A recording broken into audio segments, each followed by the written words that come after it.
Emas paling berbaloi yang mana satu? Ramai yang tanya patut beli goba ataupun dinar.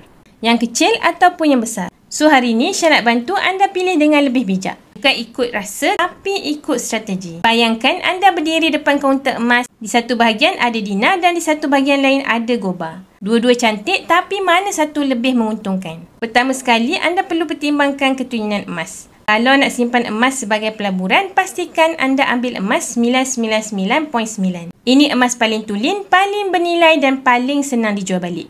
Yang kedua, kena faham bila kita jual emas tak ada orang kira cantik, tak kira design. Yang penting cuma dua benda iaitu berat dan ketulinan. Ketiga, saya nak kongsikan 5 ciri penting emas pelaburan terbaik yang saya sendiri belajar dari buku Wang Emas oleh Tuan Muhammad Zulkifli Syafiee.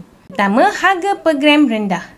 Yang kedua, spread value nipis. Yang ketiga, stok sentiasa ada. Yang keempat, cawangan yang banyak. Dan paling penting, boleh jual balik tanpa banyak kerenah. Akhir sekali, sebelum beli apa-apa, tanya diri anda kenapa anda simpan emas. Adakah untuk kahwin, untuk persaraan atau untuk deposit rumah? Bila anda ada matlamat, anda akan tahu saiz mana yang paling sesuai. Nak mulakan simpanan emas fizikal dengan tenang dan berstrategi?